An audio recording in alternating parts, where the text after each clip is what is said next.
Good evening. You're watching AWANITonight with me, Saraya Mia. The government has tabled a white paper outlining its plans for a progressive wage policy that would be implemented next year. Economy Minister Rafizi Ramli said that enrollment in the program is voluntary, but will come with a financial incentive for participating employers. Rafizi said employers joining the program can get a fixed incentive of up to 200 ringgit per month for every entry-level workers and up to 300 ringgit per month for every non-entry-level workers for a period of 12 months. He said increments would be tied to workers' productivity and skills, hence employers are required to send eligible employees to attend training and upskilling courses. For the first year of the policy, Rafizi said the proposal is to cap eligibility for workers earning between the minimum wage and 5,000 ringgit.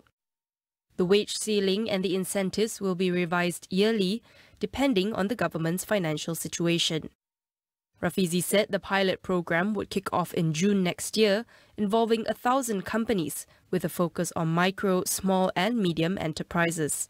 He informed that there is also no plans to impose a mandatory 1,500 ringgit minimum wage order for now, following the adoption of the progressive wage policy. Now, with the tabling of the progressive wage white paper, the attention now shifts to the possible implications. One of the positive points, according to Bait Al-Amanah's Benedict Wirasina, is a voluntary aspect, which grants flexibility to employers. He shares his take on the newly presented policy. This definitely lessens the unintended consequence if the progressive wage policy is imposed on all the companies instead, because we know that imposition of higher wages by law is a tool for bad economic consequences. Wages should always be an outcome of negotiation, not an imposition. And the incentives provided here will definitely nudge positive changes in industrial policy. I think one thing very important that the minister also highlighted was that the wage increments will be linked to workers' productivity and skills. In other words, workers are expected to translate the training into increased productivity, thus justifying the higher pay. I think this is like a win-win situation for both employers and employees. However, that being said, in terms of the mechanism, there needs to be a clear and objective, equitable metrics to measure productivity objectively, and also considering that it's diverse sectors covered. It cannot be a one-size-fits-all approach, but it needs to be sector or industry dependent. Another thing that I would like to applaud the minister for the progressive wage policy is that it will be carried out in phases. The minister explained that it's a pilot program in June with 1,000 companies first, an initial focus on SMEs, and also that the maximum wage limit will undergo annual revisions. I think that is a really good phased approach instead of a direct, straight away covering all approach. And because it's a phased approach, we can actually let the market dynamics determine the adoption and participation. Benedict also shares his concerns on whether the policy can be sustainable in the future. I think the first thing is to consider the incentives provided by the government. Is it sustainable in the long run? I understand that it's about 2 billion that will be provided in the first phase. Yeah. And so, in other words, can the government sustain this incentive program in the long run, especially if there's oversubscription to the program? In the long term, can they phase out this subscription until it becomes a culture? This progressive wage policy becomes a culture instead, and it's not dependent on government incentives. Because at the end of the day, it will deplete the government resources in the long run. Second of all, I think in terms of implementation is to ensure that it translates into tangible productivity growth, and it doesn't become a handicap instead. This program should not become a handicap, in other words, where businesses subscribe to it just because they feel they can benefit from the incentives without real tangible productivity growth. I think that's where the mechanism is extremely important to ensure there are no leakages and that the incentives really does translate into tangible productivity growth for the businesses and for the country as a whole.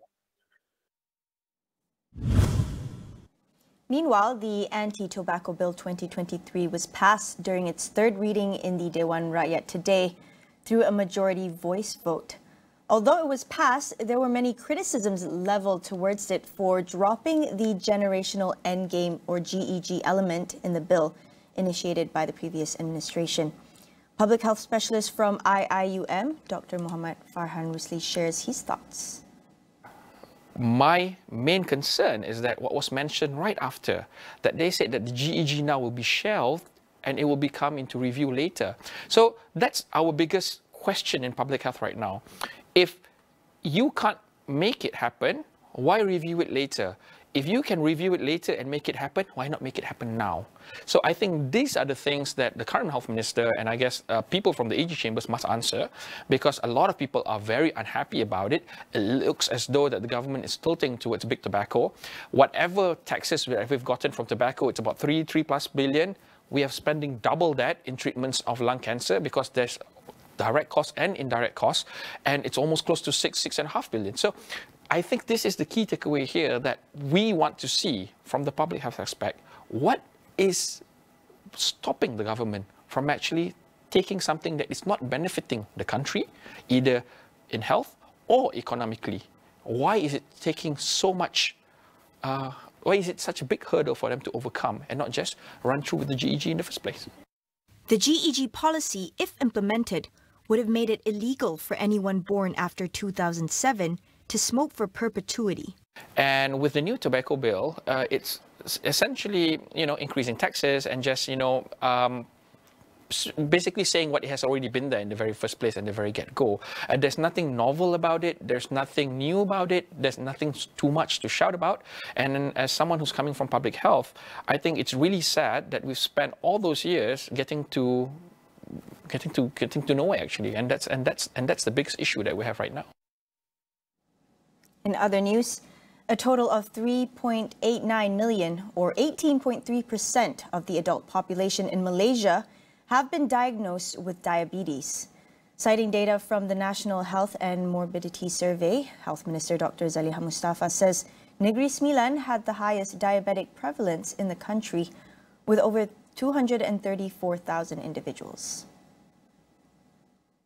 Negeri Sembilan was followed by Perlis, Pahang, Kedah, Putrajaya, Terengganu, Johor, Kelantan, Penang, Selangor, Kuala Lumpur, Perak, Melaka, Sarawak and Sabah.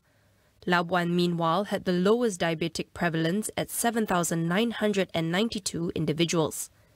Zaliha said her ministry was carrying out various measures to tackle diabetes, including the National Strategic Plan for Non-Communicable Diseases, health advocacy programs and health screenings. Since its implementation, she said the National Health Screening Initiative had identified 62,346 individuals with high blood sugar levels. It also identified some 283,000 people who were overweight and over 199,000 as obese. The government plans to introduce a special law to improve disaster management preparedness in the country. Sabah, Sarawak Affairs and Special Functions Minister Dato' Armizan Muhammad Ali said the government is also in the process of drafting the National Disaster Risk Reduction Policy for the same purpose. InsyaAllah, sebaik saja mendapat kelulusan dasar daripada Kabinet nanti, kita akan membuat pelbagai sesi libat urus dan kita mengharapkan sokongan daripada YB Rantau Panjang dan semua ahli-ahli yang berhormat dalam kita mewujudkan persiapan dan mekanisme yang lebih baik di masa depan. Terima kasih. Armizan added that 9 locations have been identified for the establishment of permanent disaster relief centers nationwide, with some 45 million ringgit allocated for the project. He said the Finance Ministry has also allocated a total of 11 million ringgit to the Public Welfare Department to improve preparation at temporary relief centers involving 13 states and 3 federal territories. Malaysia has ranked 3rd in Asia for English proficiency, according to the 2023 English Proficiency Index by English First.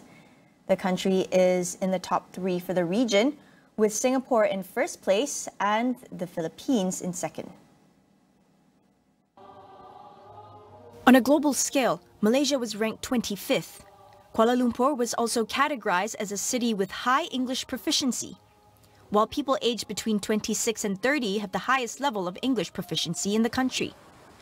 Overall, Malaysia secured a total score of 568 in the 2023 index, a slight drop of 6 points from the previous year. The Education First English Proficiency Index is the largest international survey of adult English proficiency, assessing the English language skills of 2.2 million non-native speakers in 113 countries and territories. We'll go for a quick break. Don't go anywhere.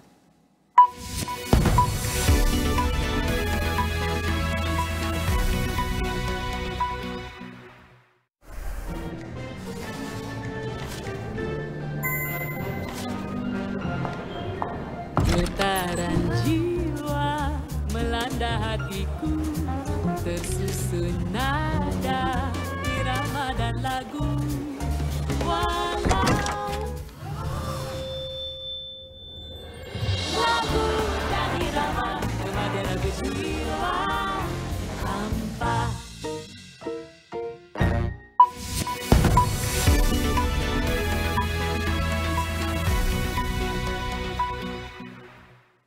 Israel and Hamas have reached a last-minute agreement to extend their 6-day ceasefire by 1 day. This is for negotiators to continue working on deals to exchange hostages held in Gaza for Palestinian prisoners in Israel. The terms of the ceasefire, including a halt of hostilities and the entry of humanitarian aid into Gaza, remain unchanged. Meanwhile, U.S. Secretary of State Antony Blinken has arrived in Tel Aviv to meet with Israeli leaders and discuss extending the temporary truce. One outbreak of violence was also reported on Thursday, with at least 3 people killed and 16 others wounded in a shooting attack in Jerusalem. According to initial investigations, 2 gunmen arrived at a bus stop at the entrance to Jerusalem and began shooting at civilians before being killed at the scene. Over in the occupied West Bank, the Israeli military arrested at least 40 Palestinians on Wednesday night, with the number of arrests topping 3,300 and the death toll from raids exceeding 240 since October 7.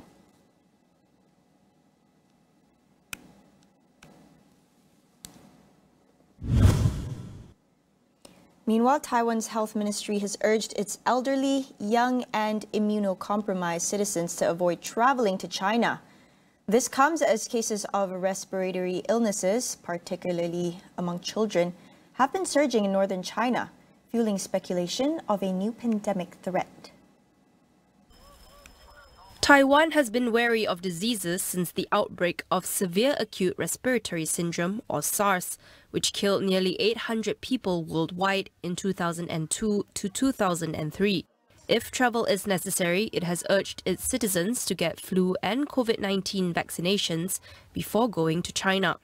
Last week, the World Health Organization requested China to provide detailed information on the spike in respiratory illnesses. Chinese health authorities, however, said the rising infections were a mix of already known viruses and were linked to the country's first full cold season after COVID-19 restrictions were lifted last December. Former U.S. Secretary of State Henry Kissinger, who played a major role in U.S. foreign policy during the Cold War, has died at the age of 100.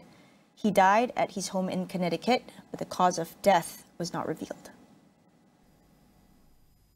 Born in Germany in 1923, Kissinger became a U.S. citizen in 1943 and served for 3 years in the U.S. Army and later the Counterintelligence Corps.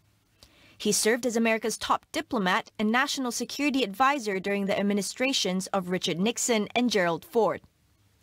During his tenure, the U.S. ended its involvement in the Vietnam War, opened relations with China, and ended hostilities in the 1973 Yom Kippur War in the Middle East. Kissinger is also the only American to have dealt directly with every Chinese leader from Mao Zedong to Xi Jinping.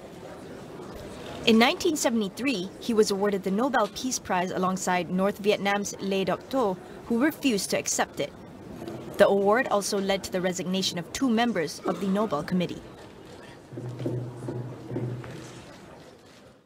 That report ends AWANI Tonight. Thanks for watching. I'm Saraya Mia, and we'll see you again.